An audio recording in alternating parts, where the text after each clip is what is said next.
Hi folks, so this is question 9. So we're going to sub in to the formula here for the first bit. So what this formula means is it's the amount the cup of coffee has cooled down. So if you want to know after 4 or 5 minutes, so after 4 minutes how cool is the coffee, then you put in a 4 instead of T, and it tells you how cool the coffee is then, or the temperature of it then. So we're going to sub in 0 for the first bit because it should still be 95 degrees centigrade then, because after when it's just brewed it's 95, so it should, after 0 minutes then, it should still be that. So T of 0 is going to be equal to A e to the power of minus 0.081 multiplied by 0 plus 20. Now it should still be 95, so therefore the answer should be 95. So 95 should be equal to, and then all of this up here is being, well, it's been something times 0, so it has to just be 0. So A e to the power of 0 plus 20. E to the power of 0 is just 1, and if we bring over the 20 to the other side it becomes minus 20, so we get 75 is equal to A. So we know that 75 is A. So if you're writing out the formula fully, then it should be A, it should be 75 e to the power of minus 0.081 t, and then your plus 20.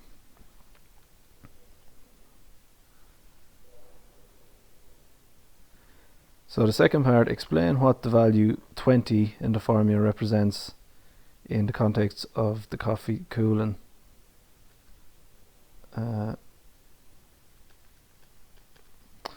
So if you think about it, the 20 is the bit that won't ever change. So if you put in a 1 instead of T, or a 2 instead of T, or a 3 instead of T, that will mean that all of this bit here will change depending on what you put in for T.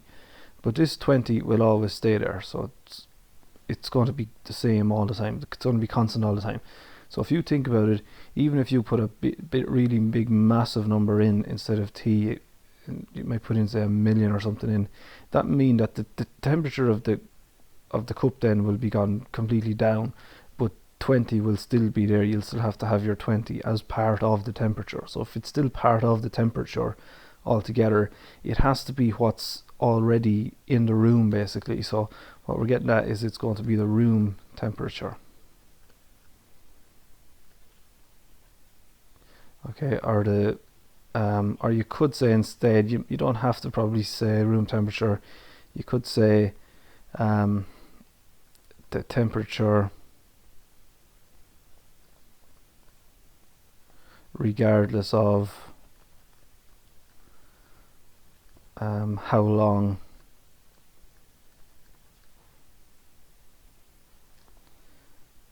after the coffee is brewed or has been brewed.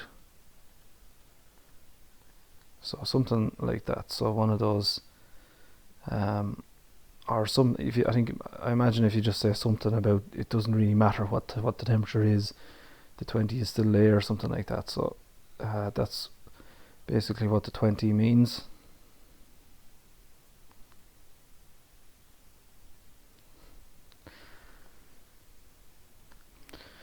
So for the next bit, the decrease in the temperature of the coffee 10 minutes after brewing. So 10 minutes, we're just going to put in 10 instead of the T. So T of T equals 75, and it's e to the power of minus 0.081 T.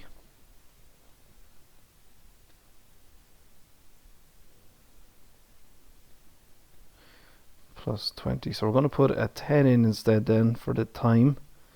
So the temperature after 10 minutes should be equal to 75 e to the power of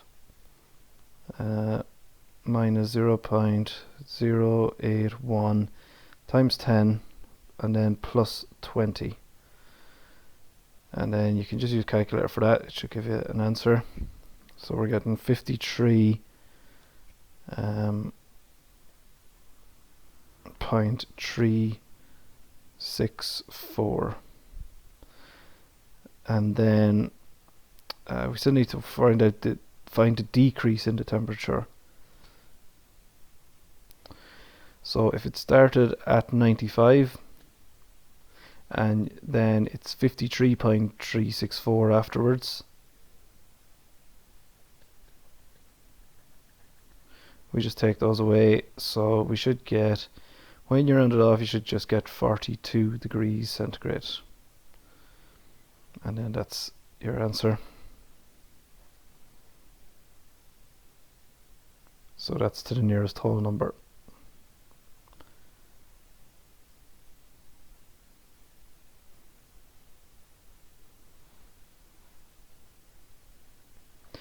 Right, part B then. So they give us the full formula now again. If the temperature is 82 degrees Celsius, find the time then to the nearest second. So we have to figure out what T is then if the overall temperature is 82. So if 82 is the answer, then so 75 e to the power of minus 0.081 t, and then plus 20.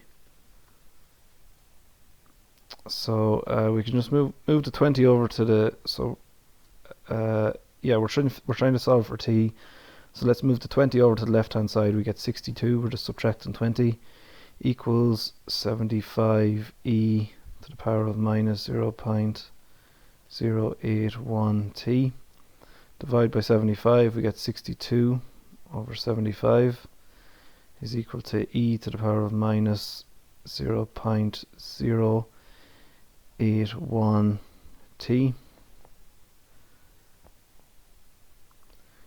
And then we'll get, because the t is in the power, you need to use logs, so you need to use natural log 62 over 75 is equal to e to the natural log e to the power of minus 0.081 t.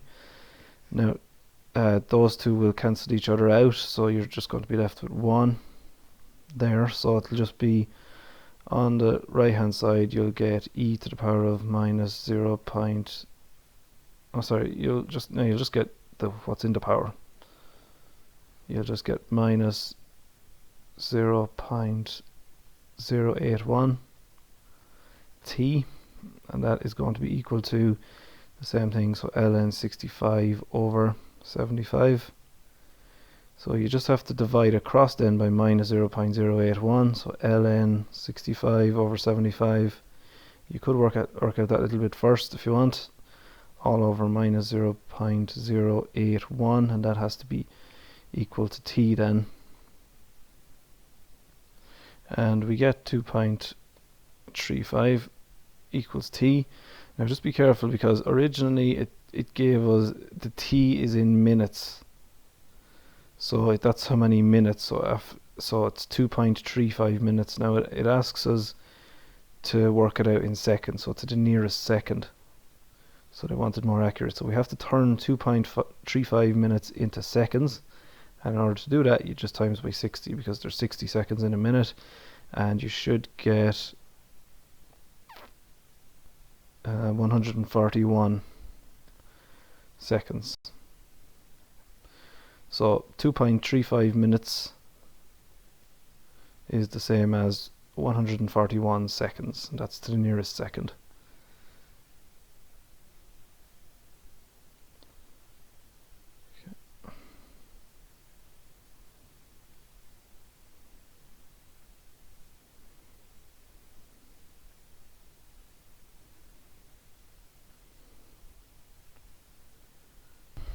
Right, so for part C then, so when t dash of t is equal to 4.05, so we need to figure out we just need to differentiate it first, the formula, so t of t, just write that out again, is equal to 75 e to the power of minus 0.081 t.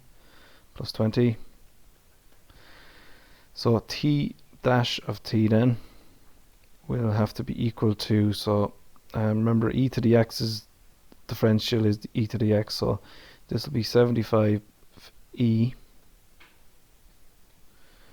to the power of minus 0.081 t. But we must use chain rule because there's something in it. It's a function within a function, so the differential of that there of the power basically is minus 0.081, and then the differential of 20 will just be 0. So I can multiply. I can multiply 75 by minus 0.081. So if you put that in the calculator, then you should get minus 243 over 40 e to the power of minus 0.081 t. And then that's pretty much as far as you can go. So in the question it asks you need to find out what t is for when all of that is equal to minus 4.05. So when this thing basically is minus 4.05. So we're going to let that be equal to minus 4.05 and try and solve for t. So you move the minus 243 over 40 across the equal sign. So you're basically dividing by minus 243 over 40. So do minus 4.05 divided by minus 243 over 40. And you'll actually get 2 over 3. You'll get a nice answer. And that has to be equal to e to the power of minus 0.081 to the power of t. So we use the same trick again with the logs. So ln 2 over 3 is equal to ln e to the power of minus 0.081 t, and then the right hand side will just be minus 0.081 t. The right hand side will still be ln 2 over 3, and then you're going to divide by what's on the right hand side there. So divide by minus 0.081, and that's going to be what t is. So we're getting 5.0057 is equal to t, and that's rounded off, so that's t then. So that's the time when the rate of change is minus 4.05. So that's what we found out. But what they want us to do, and the last bit we need to do is they want the temperature. So they want find the nearest temperature that the coffee has reached. So we're going to go back to the original formula and just put that t into t of t. So back to the formula we had first. So that's 75 e to the power of minus 0.081 t plus 20. So t of 5.0057 will be 75 e to the power of minus 0.081 t. Sorry, I'm putting in that now instead. So we're going to get a big massive power here, or not massive power, but just a long power. So 5.0057, and then we still have to add on the 20 at the end. And then we're just going to be using the calculator again.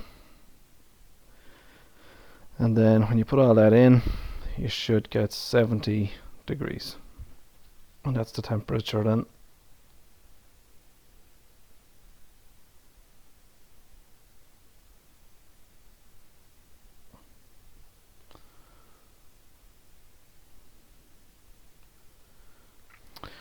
Right, so last part then. So there's a sugar cube put into the coffee and it decreases at the constant rate of 1 over 20 centimeter cubed per second. So let x of t, xt be the side length of the cube at time t. So find the rate of xt. So we know the volume of the cube decreases with the amount of time it takes. So dv dt, so that's where we get that from. So that's the volume of the sugar cube is 1 over 20. So that's how much it decreases. And it's going to be minus in there as well because it's decreasing. So we know that the volume of the cube is just going to be x times x times x. So we're looking for this. So the side length is what we want. So the side length of the cube. So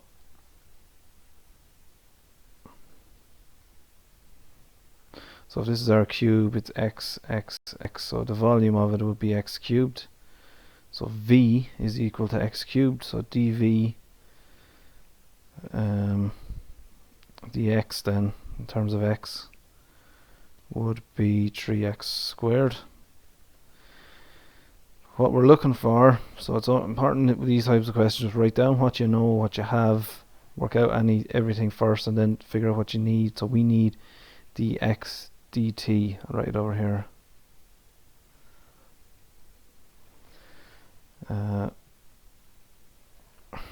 So dx dt.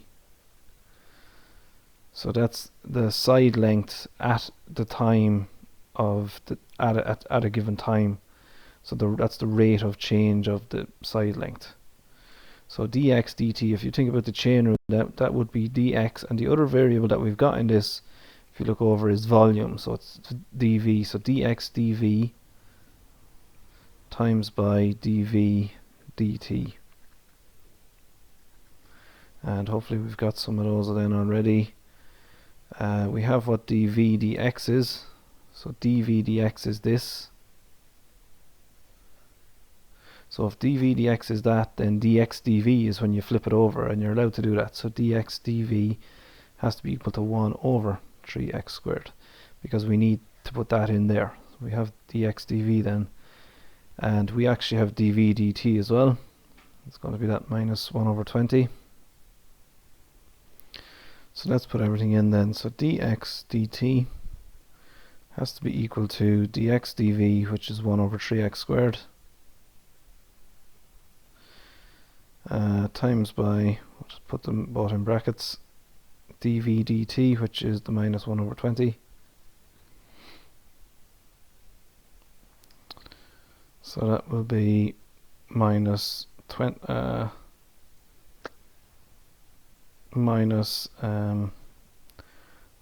over 320s are 60, so 60x squared. Now they want us to work it out. If you look back at the question for a second, it's when the volume of the cube reaches 1 over 64. So 1 over 64. So it's getting a little bit messy now, but if you think about 1 over 64, that's the volume. So, but we're interested in side length. We're interested in the rate of change of the side length. So remember, the volume is that. So therefore, that's found by just doing x times x times x. So x cubed has to be 1 over 64. So therefore, x will be cube root of 1 over 64. Cube root of 1 is 1. Cube root of 64 is 4. So 1 over 4. So it's when x is 1 over 4 that we're subbing, that we want to work it out for. So therefore, we're going to put so this is still the x dt. This is what we're interested in, but we're putting in a 4 instead of the x here. So 1 over 60 minus 1 over 60 times 4 squared.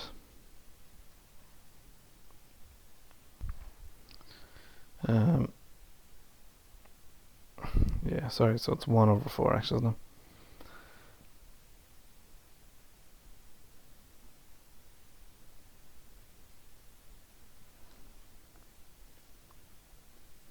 So You can use calculator again, so you should get minus 4 over 15 centimeters per second. And that's going to be your final answer then. And then that's all for this question.